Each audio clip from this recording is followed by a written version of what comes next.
Hello friends, welcome to my YouTube channels. इस video में हम स्टडी करेंगे deafness. Okay, so if you new to my YouTube channel then click the subscribe button to get latest video.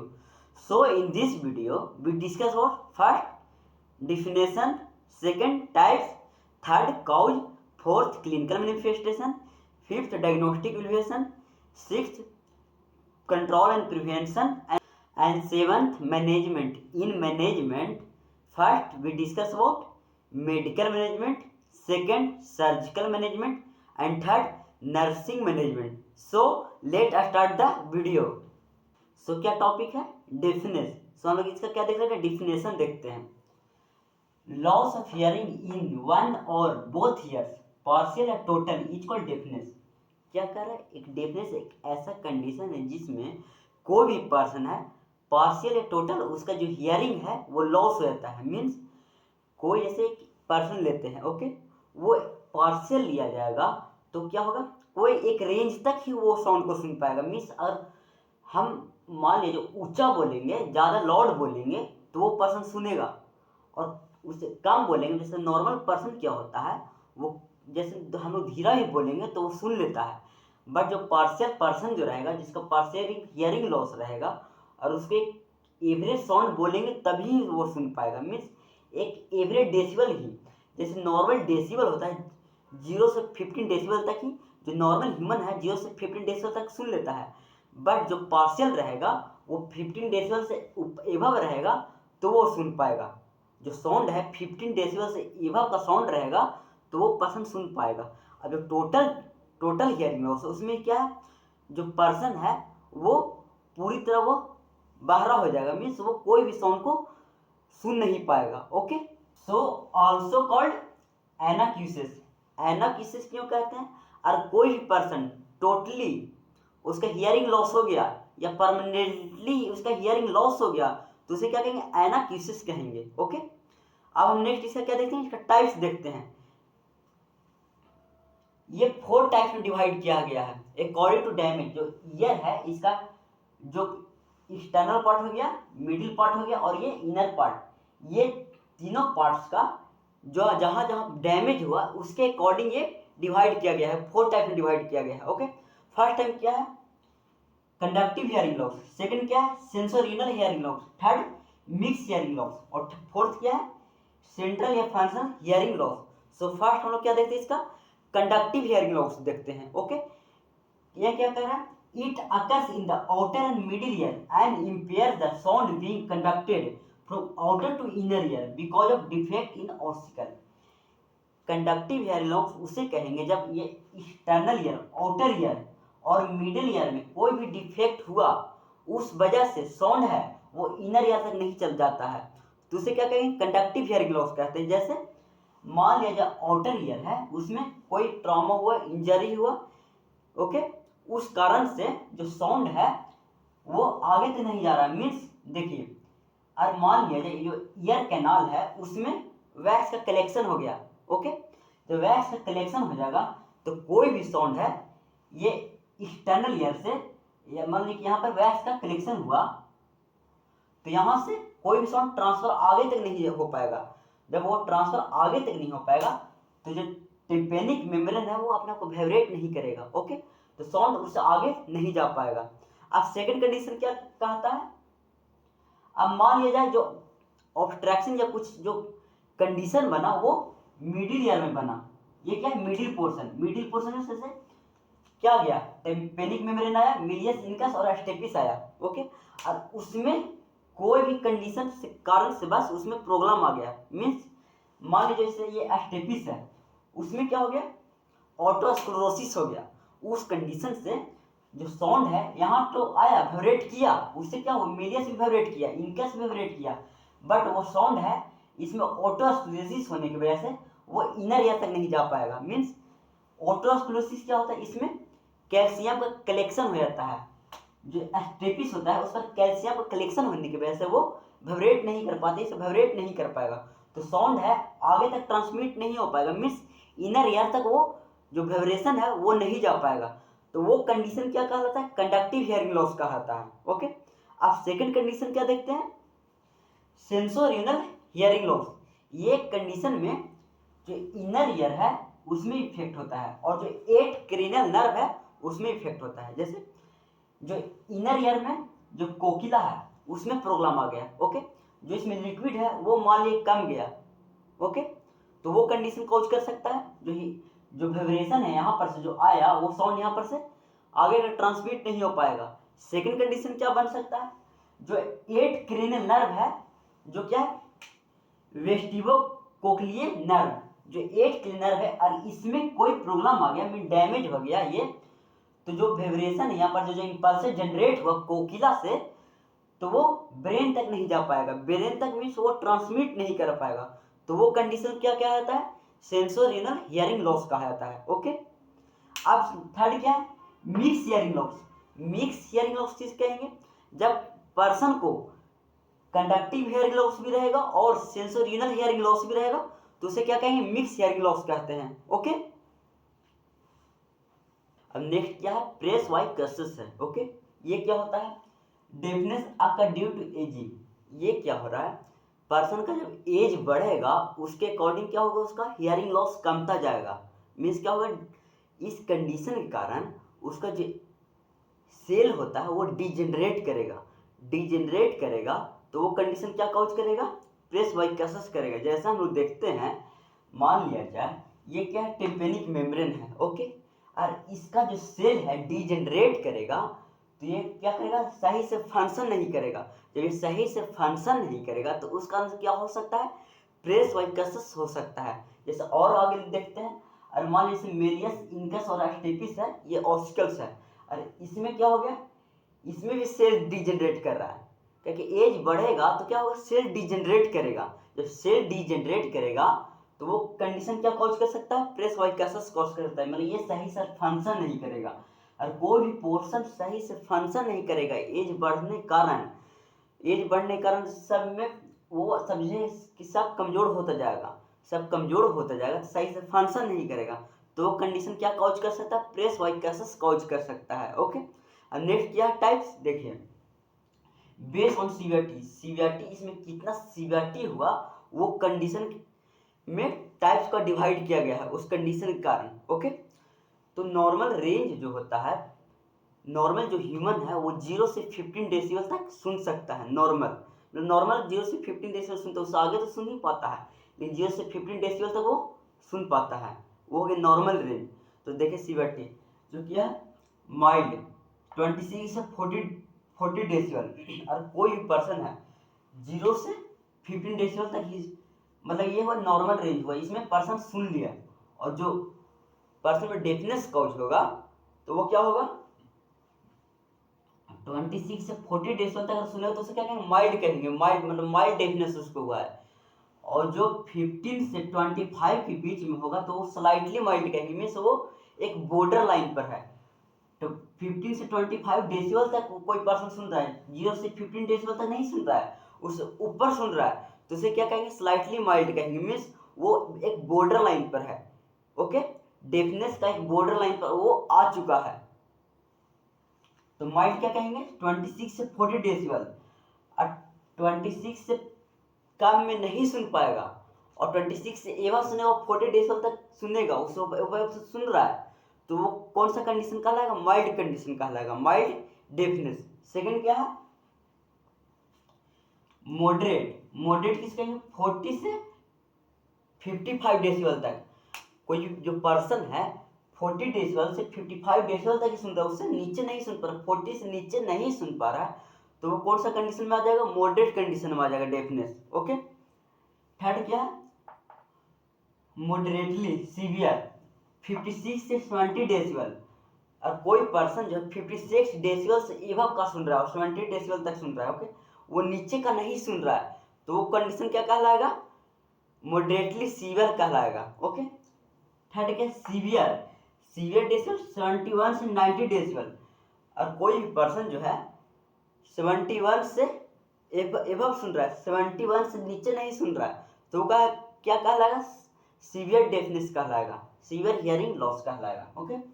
अब क्या, profound 90 decibel, कोई जो person है वो 90 से नीचे नहीं सुन पा, 90 सुन रहा है, उससे एबव सुन रहा है, तो उसे क्या कहेंगे, प्रोफाउंड हियरिंग लॉस कहेंगे या डेफनेस कहेंगे। ओके, अब नेक्स्ट है बेस ऑन ऑनसेट, शुरुआती के अनुसार। जैसे देखा जाए कंजेनाइटल डेफनेस एट बर्थ, और कोई भी जो चाइल्ड बॉर्न किया उसका कंजेनाइटल क्या हुआ, मतलब एट बर्थ, जन्म से ही वो डेफ हुआ, मीन्स वो हियरिंग लॉस का किया हुआ है, तो उसे क्या कहेंगे, कंजेनाइटल। सेकंड क्या है, एक्वायर्ड हियरिंग लॉस, ये जो डेफनेस एक्वायर्ड आफ्टर बर्थ, कोई पर्सन जब कोई भी चाइल्ड जन्म लिया उसमें वो सही था, उसका हियरिंग लॉस सही था, कुछ कंडीशन की वजह से, इन्फेक्शन की वजह से या ट्रॉमा की वजह से उसमें क्या हो गया, उसका हियरिंग लॉस चला गया, तो क्या कहलाएगा, एक्वायर्ड कहलाएगा। ओके, अब क्या है, अकॉर्डिंग टू क्या कह रहा है, यूनिलेटरल या बाइलेटरल, ये क्या होगा, ये जो दो ईयर होता है पर्सन के पास। ओके, तो वन साइडेड या टू साइडेड, और यूनिलेटरल किसे कहेंगे, और एक कान से कोई पर्सन उसका हियरिंग लॉस चला गया है तो उसे क्या कहेंगे, यूनिलेटरल, और बोथ साइड से होगा तो उसे क्या कहेंगे, बाइलेटरल, और दोनों कान में उसका हियरिंग लॉस चला गया है दोनों कान से, तो उसे क्या कहेंगे, बाइलेटरल कहेंगे। और यूनिलेटरल क्या कहेंगे, जब एक कान, मतलब ये कान चला गया, ये कान से उसका हियरिंग चला गया, ये कान सही है, तो उसे क्या कहेंगे, यूनिलेटरल कहेंगे। ओके, अब हम नेक्स्ट क्या देखते हैं, इसका कॉज देखते हैं। पहला कॉज क्या है, कंजेनाइटल, मीन्स एट बर्थ, जो बेबी है बर्थ के समय से ही उसमें हियरिंग लॉस हुआ है। ओके, सेकंड क्या है, एक्सेसिव वैक्स एक्यूमुलेशन, जो वैक्स है यहाँ पर एक्यूमुलेट कर जाएगा, यहाँ पर वैक्स का एक्यूमुलेट हो जाएगा, तो कोई भी जो साउंड है वो यहाँ से ट्रेवल नहीं कर पाएगा आगे, इससे क्या होगा, ट्रेवल आगे नहीं कर पाएगा, तो वो कंडीशन भी कॉज कर सकता है। ओके, थर्ड क्या है, फॉरेन बॉडी, अगर कोई भी फॉरेन बॉडी पार्टिकल्स ये ईयर कैनाल में आ गया, क्या हो गया, इधर ईयर कैनाल में आ गया, तो वो कंडीशन भी कॉज कर सकता है डेफनेस को। नेक्स्ट क्या है, ट्यूमर, और मान लिया जाए ट्यूमर हो गया, ईयर किसी पोर्शन में ट्यूमर हो गया, जैसे मान लीजिए अरे यहाँ पर ट्यूमर हो गया, अरे मान लीजिए यहाँ पर ट्यूमर हो गया, तो साउंड को आगे तक नहीं ले जा पाएगा, साउंड यहाँ से आगे नहीं जा पाएगा। ओके, तो साउंड आगे तक नहीं जा पाएगा तो टिम्पेनिक मेम्ब्रेन वाइब्रेट नहीं करेगा। ओके, अब नेक्स्ट हम और कहाँ पर ले सकते हैं ट्यूमर, और मान लीजिए ट्यूमर क्या हो गया, स्टेपिस में हो गया ट्यूमर, जब स्टेपिस में ट्यूमर हो गया तो वो कंडीशन क्या कॉज करेगा, जब यहाँ पर जो वाइब्रेशन बना, जब कोई भी साउंड आया टिम्पेनिक मेम्ब्रेन वाइब्रेट किया, उसे मीडियस इंकस भी वाइब्रेट किया, बट स्टेपिस में ट्यूमर होने की वजह से वो वाइब्रेट नहीं कर पाएगा। जब वो वाइब्रेट नहीं कर पाएगा तो साउंड इनर ईयर तक नहीं जा पाएगा, और पर्सन क्या हो जाएगा, उसका हियरिंग लॉस हो जाएगा, मीन्स वो सुन नहीं पाएगा कोई भी साउंड को। ओके, अब नेक्स्ट क्या, परफोरेशन ऑफ टिम्पेनिक मेम्ब्रेन, जो टिम्पेनिक मेम्ब्रेन है उसमें क्या हो गया, होल हो गया, क्या हो गया, होल हो गया, उस कंडीशन से क्या होगा, जो कोई भी साउंड है वो सही से वाइब्रेट नहीं कर पाएगा, तो कोई भी पर्सन जो साउंड को है सही से सुन नहीं पाएगा। ओके, नेक्स्ट ओटाइटिस मीडिया, जैसे ओटाइटिस मीडिया हुआ, ओटाइटिस मीडिया जैसे क्या होगा, जो यहाँ पर का जो कैविटी यहाँ पर रहता है उसमें क्या हुआ, इन्फेक्शियस फ्लूइड एक्यूमुलेट हो गया, जो इन्फेक्शियस फ्लूइड एक्यूमुलेट हुआ उस कंडीशन से क्या होगा, यहाँ सही से जो मिडिल पोर्शन है वो सही से फंक्शन नहीं करेगा, मीन्स मान लीजिए टेम्पेनिक में मेरे पास साउंड आया, यहाँ से ईयर कैनाल होते हुए वो वाइब्रेट किया, बट यहाँ पर इन्फेक्शियस फ्लूइड का एक्यूमुलेट हो गया, एक्यूमुलेट होने की वजह से जो वाइब्रेशन है आगे तक नहीं जा पाएगा, क्या होगा, आगे तक वो वाइब्रेशन नहीं जा पाएगा, वो कंडीशन कॉज कर सकता है डेफनेस को। थर्ड क्या है, फोर्थ क्या, बॉम्ब ब्लास्ट या सडन लाउड नॉइज, और अचानक बॉम्ब ब्लास्ट हुआ, ये सडन लाउड बहुत तेज गति का साउंड आया, तो वो कंडीशन क्या कॉज कर सकते हैं, टिम्पेनिक मेम्ब्रेन है उसको क्या कर देगा, फाड़ देगा, तो उससे क्या होगा, कोई भी साउंड आगे तक वाइब्रेट नहीं कर पाएगा। मीन्स जैसे मान ली जाए कोई ये ढोलक है, जैसे ढोलक देखते हैं तो ढोलक जब सही रहता है, उसका जो पर्दा सही रहता है तो वो सही साउंड निकलता है, बट और उसमें कहीं पर होल हो गया, कहीं पर वो फट गया, तो उसका साउंड सही से नहीं निकल पाता है, वो मतलब समझिए कोई भी साउंड को सही से क्लियर नहीं निकाल पाएगा। ओके, तो सेम कंडीशन क्या होता है, टिम्पेनिक मेम्ब्रेन पास भी होता है, कोई भी साउंड अचानक आया, टिम्पेनिक मेम्ब्रेन फट गया, तो कोई भी साउंड को वो वाइब्रेट नहीं करवा पाएगा, तो वो डेफनेस कॉज कर सकता है। ओके, नेक्स्ट क्या है, वायरल इन्फेक्शन ड्यूरिंग प्रेगनेंसी। और कोई भी मतलब प्रेग्नेंट है, वो क्या हुआ, प्रेगनेंसी के टाइम उसको रूबेला या सिफिलिस का कोई भी इन्फेक्शन कॉज किया, तो वो इन्फेक्शन कॉज किया तो बेबी पास गया इन्फेक्शन, क्योंकि मदर से तो जुड़ा रहता है बेबी, तो वो इन्फेक्शन बेबी को अफेक्ट किया, वो कंडीशन क्या कॉज करता है, पर्सन को मतलब बेबी को डेफनेस कॉज कर सकता है। ओके, सम टॉक्सिक ड्रग्स, जैसे एग्जांपल क्यूनिन या जेंटामाइसिन। और कोई भी टॉक्सिक ड्रग ज़्यादा पर्सन ले रहा है, उसका सेवन कर रहा है, जैसे जेंटामाइसिन क्यूनिन, तो वो कंडीशन कॉज कर सकता है डेफनेस को। नेक्स्ट क्या है, ओटोस्क्लेरोसिस। ओटोस्क्लेरोसिस कोई पर्सन को हुआ, जैसे ओटोस्क्लेरोसिस क्या होता है, ओटोस्क्लेरोसिस जब जो स्टेपिस होता है उसमें बोनी ग्रोथ होता है, मीन्स कैल्शियम को वहाँ पर एक्यूमुलेट हो जाता है। जब कैल्शियम का एक्यूमुलेट हो जाएगा तो वो जो स्टेपिस है वो सही से वाइब्रेट नहीं कर पाएगा, मीन्स सही से वाइब्रेट नहीं करेगा। जैसे कोई भी साउंड आया, टेम्पेनिक मेमोरी पर टकराया, वो वाइब्रेट किया, मिलियस इंकस भी वाइब्रेट किया, बट वो जब स्टेपिस पास आया तो वो वाइब्रेट नहीं किया। जब वो वाइब्रेट नहीं कर पाएगा, साउंड को आगे तक नहीं जा पाएगा, तो क्या कर सकता है, वो डेफनेस पर्सन को कॉज कर सकता है। ओके, अब नेक्स्ट इसका हम क्या देखते हैं, इसका सिम्टम्स देखते हैं। ओके, पहला क्या, स्लोली डिक्रीजेज हियरिंग कैपेसिटी। इसमें क्या होगा, जो पर्सन उसका स्लोली क्या हो जाएगा, उसको डिक्रीज करता जाएगा, सुनने का क्षमता जो है उसका धीरे धीरे कमता जाएगा। क्या होगा, कमता जाएगा। नेक्स्ट है टिनिटस। इसमें क्या होगा, पर्सन के जो कान है, ईयर है, उसमें क्या होगा, घंटी की तरह कुछ ना कुछ आवाज सुनाता ही रहेगा। ओके, नेक्स्ट है एक्सेसिव लाउड स्पीच। जिसको जो हियरिंग लॉस रहेगा वो ज़्यादा साउंड में बोलेगा, मीन्स वो उसको लगेगा कि दूसरा पर्सन वो सही से सुन नहीं पाएगा, इसलिए वो कोई भी जो साउंड बोलेगा, कोई भी जो आवाज़ देगा वो ज़्यादा आवाज़ में बोलेगा, लाउड आवाज़ में बोलेगा। फेलियर टू रिस्पॉन्स और inappropriate response to oral communication. Oral communication जब उससे किया जाएगा तो सही से उसका रिस्पॉन्स नहीं कर पाएगा, सही से कोई चीज़ पूछेंगे वो पर्सन से तो उसका सही से वो जवाब नहीं दे पाएगा। ओके, उससे पता चल जाएगा कि वो उसका हियरिंग लॉस हुआ है। अब हम नेक्स्ट इसका क्या देखते हैं, डायग्नोस्टिक इवैल्यूएशन देखते हैं। ओके, कोई भी पर्सन है वो सही से सुन पाता है या नहीं सुन पाता है, उसके लिए उसको हम कोई साउंड देंगे, वो आवाज़ देंगे, और उसका वो सही से रिस्पॉन्स कर दिया तो पता चल जाएगा कि वो नॉर्मल है। और वो मेरा जो आवाज़ दी उसका सही से वो रिस्पॉन्स नहीं किया तो उससे पता चल जाएगा उसका हियरिंग लॉस हुआ है। ओके, सो फर्स्ट क्या है इसमें, हिस्ट्री कलेक्शन। क्या करेंगे, पर्सन का थोरो हिस्ट्री कलेक्शन करेंगे, जैसे प्रेजेंट हिस्ट्री कलेक्ट करेंगे, पास्ट हिस्ट्री कलेक्ट करेंगे, उसमें देखेंगे कहीं उसको इन्फेक्शन हुआ था या ट्रॉमा हुआ था, वो देखेंगे। ठीक है, अब क्या है, फिजिकल एग्जामिनेशन है। नेक्स्ट में क्या करेंगे, जो ईयर है उसका फिजिकल एग्जामिनेशन करेंगे। ओके, जैसे ऑटोस्कोप होता है उसके द्वारा क्या करेंगे, इसका फिजिकल एग्जामिनेशन करेंगे, जैसे देखेंगे कि ईयर कैनाल उसमें स्वेलिंग है या जो टिम्पेनिक मेम्ब्रेन है उसमें क्या प्रॉब्लम है, वो सब देखेंगे। ओके, फिजिकल एग्जामिनेशन में।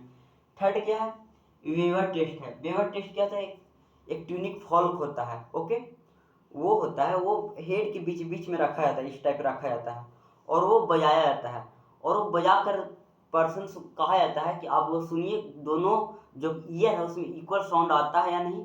और कोई भी एक ईयर में ज़्यादा साउंड आया और ये ईयर में कम साउंड आया, ये ईयर में ज़्यादा साउंड आया, ये ईयर में कम साउंड आया, तो उससे पता चल जाए कि जो पर्सन है उसका हियरिंग लॉस ये कान में हो रहा है। ओके, नेक्स्ट क्या है, ऑडियोमेट्री टेस्ट। ऑडियोमेट्री टेस्ट में क्या किया जाता है, जो पर्सन होता है उसका लाउडनेस और इंटेंसिटी को वॉच किया जाता है, वो कितना लाउड तक वो साउंड सुन सकता है, कितना कम तक वो साउंड को सुन सकता है। जैसे अगर हम धीरा बोले और नॉर्मल पर्सन है तो हम धीरा भी बोलेंगे तो सुन जाएगा, जैसे इतना बोलेंगे तो सुन जाएगा, बट जो पर्सन में हियरिंग लॉस हुआ है तो वो उसका तेज साउंड बोलेंगे तभी वो सुन पाएगा।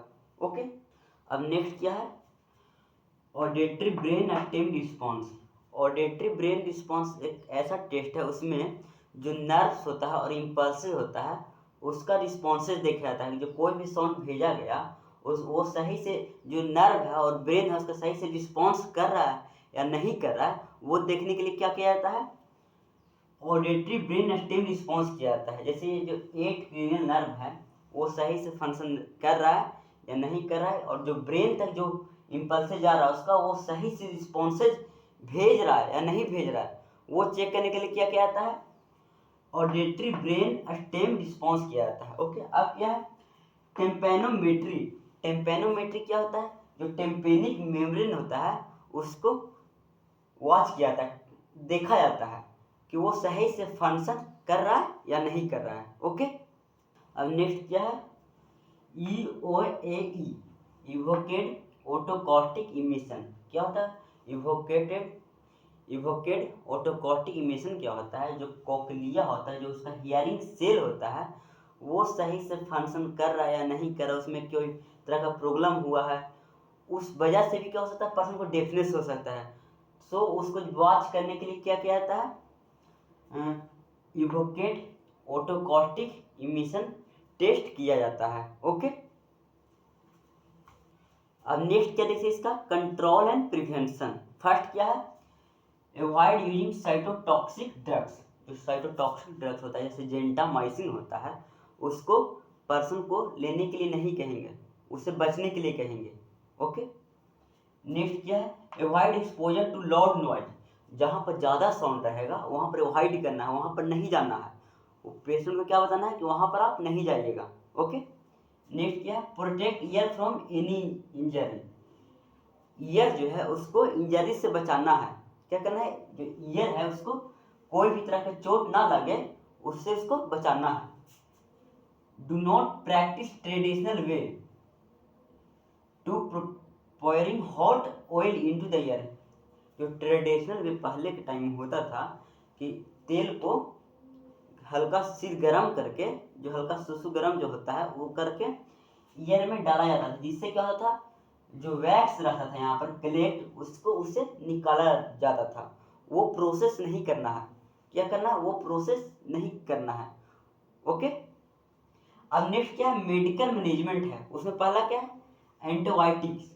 अगर इन्फेक्शन की वजह से हुआ है डेफनेस तो क्या देंगे पेशेंट को एंटीबायोटिक्स देंगे। ओके, रिमूव इम्पैक्टेड वैक्स या फॉरेन बॉडी।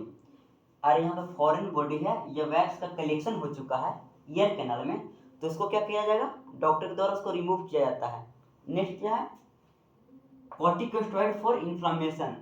अगर किसी वजह से ईयर में इन्फ्लामेशन कॉज हुआ है, क्या वो ईयर में इन्फ्लामेशन कॉज हुआ है, उसको डिक्रीज करने के लिए रिड्यूज करने के लिए क्या देंगे पेशेंट को कॉर्टिकोस्टेरॉइड्स देंगे।